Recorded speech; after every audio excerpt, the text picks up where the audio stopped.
Hello my friends, John LaRuffa here with another strip solo. In this episode we're going to take a look at French Quarter from a solo perspective. I'm going to show you how it plays and let you know what I think. Let's do it. Okay folks, and as usual, please like and subscribe to my YouTube channel if you haven't done so already. If you have, I really appreciate that support. So I got to apologize right away. There's almost no way you're going to be able to read any of the words on this or this. And that is something to take into consideration. I think they do have a print and play if you want to go to their website and print off other ones. But as the game is, this could be a challenge.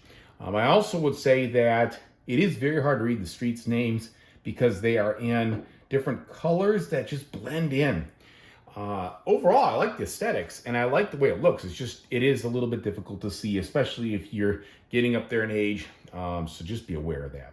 Now, what I like to do to highlight until, and I'm sure with playing enough of the game, I'll know, but I like to put little stars here, here, here, here, and here. And that just reminds me that these are the scoring streets at the end of the game.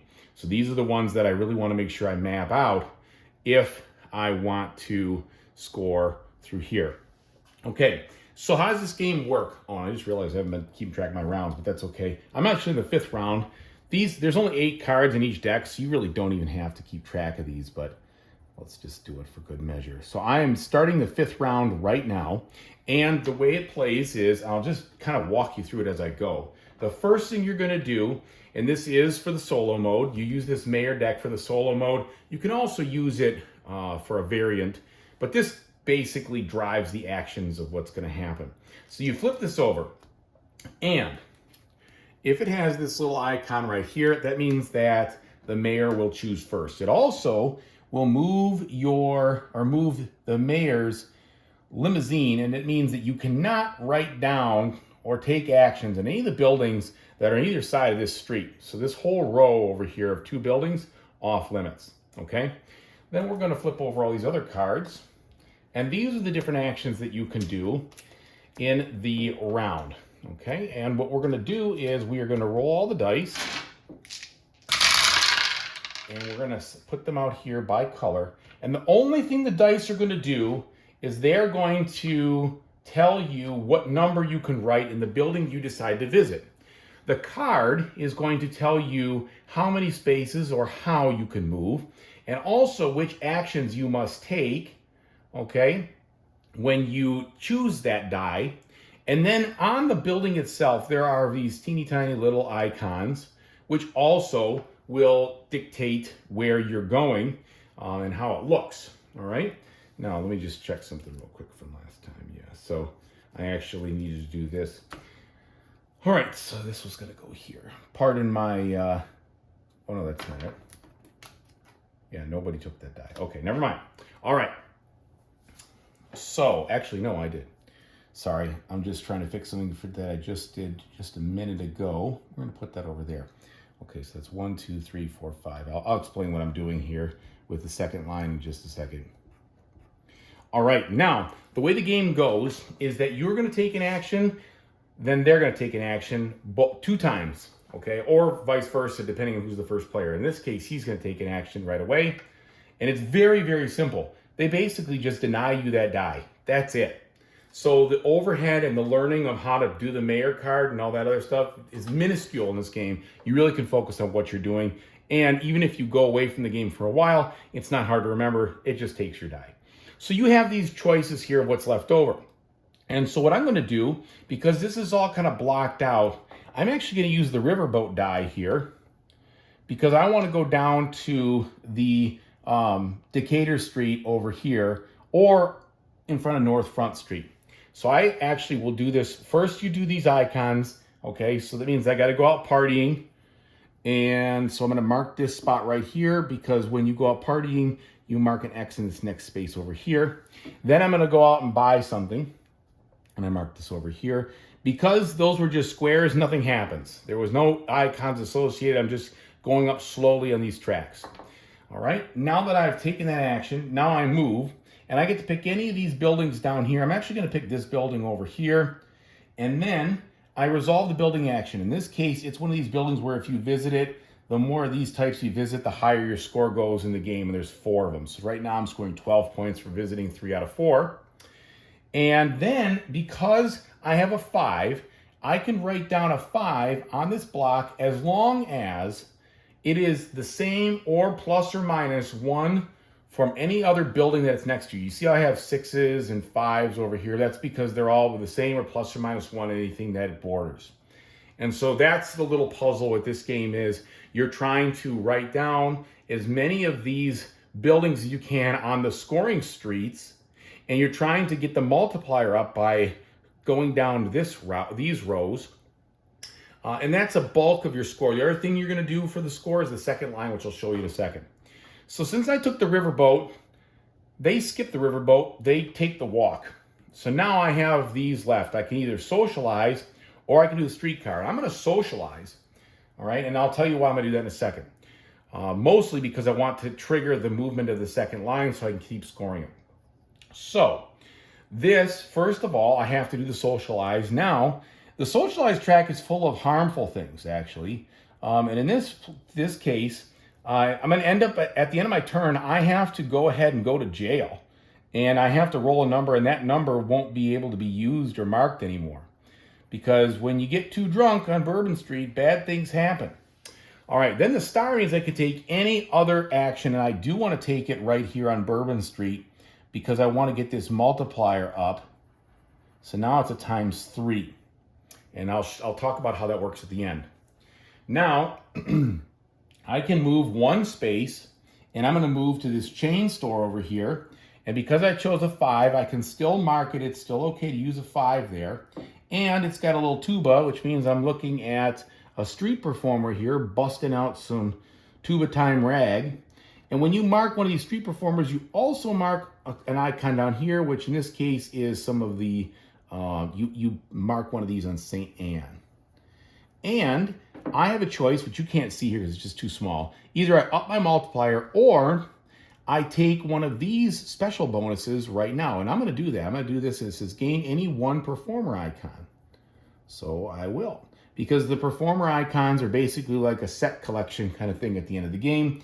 And the one that I probably won't get up to is this one way over here. At least I don't think. Well, I might, because that's easy to get to using that card. Let's see. Maybe it'll be this violin. So I'll mark him. All right. Now, I've taken my last turn. He's taken my last turn. And because I marked this thing, I got to go to the police station. Police station's right here. I don't mark anything on it. I just move my pawn to it. And then I got to roll a die. And we're going to see. All right, 4. So now I can no longer mark 4s. If I choose a die with 4, that can't happen. All right. So let's mark that off. Okay. Then, because one of us took the socialize, we have to move this second line. All right. And this second line is basically like this drunken wedding parade that goes down the street. And every time it touches a building that you have marked, you score points. So in this case, it's going to continue down this side. And you score for everything it touches. So I have 1, 2, 3, 4, 5 buildings that touch the second line right now. So I'm going to mark off 5 here. 1, 2, 3, 4, 5. And since I marked this column here, I also get another umbrella. At the end of the game, I'm going to get 1 point for every X I have in the second line phase, which is why it's really important to do, because it's worth a lot. And that is a full round. When the round is over, you're going to take the dice off. All right, we're going to then flip the cards like so.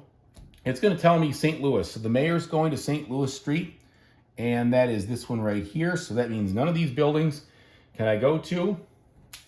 It is also still going to be the first player on this one. We're going to flip this over for each of these. And this is starting the next turn now. And I'm going to re-roll the dice and put them where they go. No 4s, so I don't have to worry about being penalized there.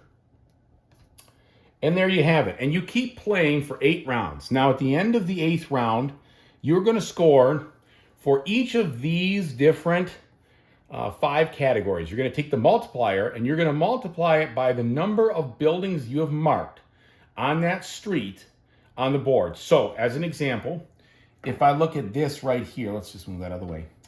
This is for Bourbon Street, okay? I have marked 1, 2, 3, 4, 5 buildings on Bourbon Street. And since my 3, to multiply by 3, that would score me 15 points at the end of the game. Actually, I'm sorry, 6, 7, because I marked these over here. Because all of these, anything that touches Bourbon Street at all, counts. So that's 7 times 3 is 21. So I'd be able to mark 21. And you do that for all of these 5, okay? That's the food, culture, shopping, mysticism, partying. And then you go to the second line. It's 1 point for every X. Then you go to the buildings. And some of these buildings, like I told you, will score points. You add up all the ones that score point, put your name in there, points. And then you do the performers, and you look for the sets. So you can have 2 complete, or up to 2 different sets. And all you're doing here is you're looking at this table. So for instance, I have 3 that are checked off. That would be 3 points, but I could get more and it'd be more.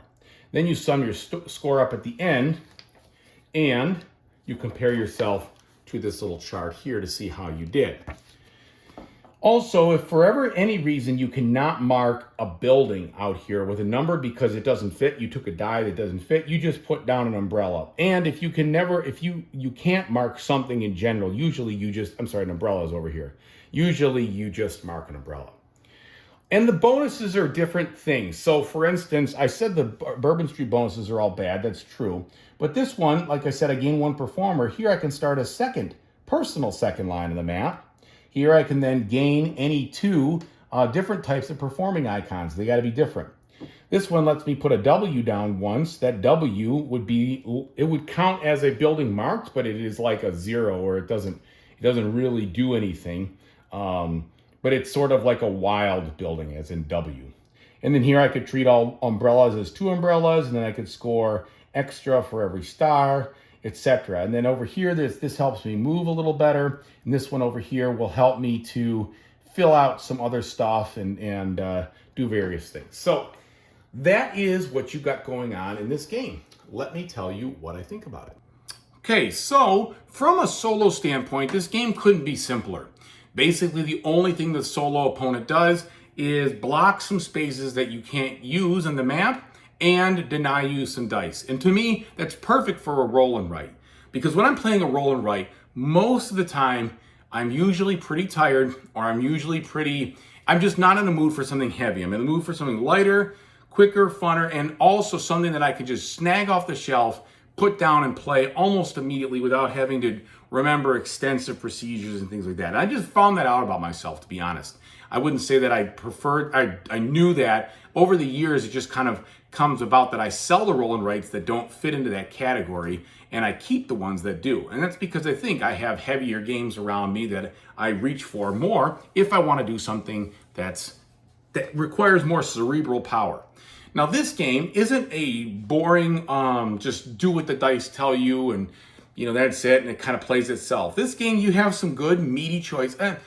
No, not meaty. You have some good, meaningful choices on where you're going to go and how you're going to do it, and you do want to stay focused. This is a strategy type game in the fact that if you decide what you want to do in the beginning, you're going to be much better off than just bebopping around and just seeing what happens. In order to score well, you have to have a plan. And I like that. And it kind of fits with the theme too. They tell you you're going out for, some time on the town and you only have 8 hours. You better have a plan if you want to see everything that you want to do to score the most points. So even though it's a roll and write, flip and write, and there's obviously a tactical element in here, there is you will do better if you have a plan and not just grab things and just see what happens.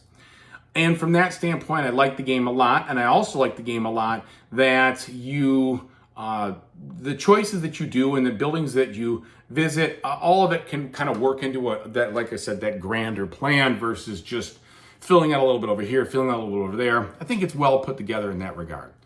This game is easy to play. I did hear some reviewers say they thought it was a more meaty experience.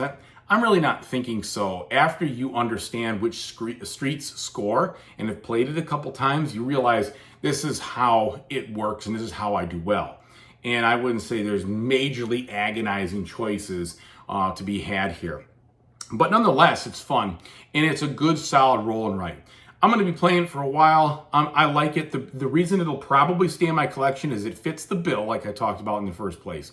I can pull it off. I can play it with minimal rule reference. They did a fantastic job with this quick reference on the back. Tells you everything you need to know to remember how to play the game, which is great. You can go to the setup. You can just briefly look at the setup to get you back on the table, and then play right from the quick reference. You really, once you've learned the game, you've known it forever, and that is really cool for me and key for me with my collection, and so that's why this one's going to stick.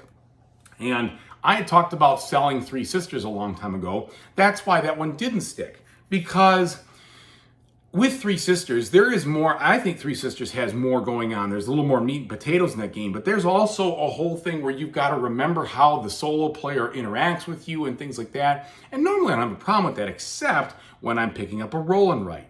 And in this game, I don't have to worry about any of that. It does exactly what I want it to do. It blocks me, just makes me think about things different, and it's not just a complete solo, independent, no situation, beat your own best score, period, and you can almost do it perfectly. It messes with your plan enough to, to kind of screw you up a little bit, which is exactly what I want.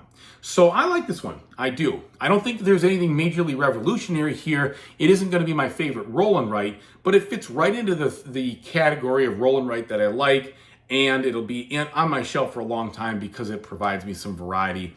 And I will say that I don't have a game like this in the roll and write where you've got, you're kind of meandering around the city, doing different things, trying to fill up different stuff there. It does have its own uniqueness, I will say that.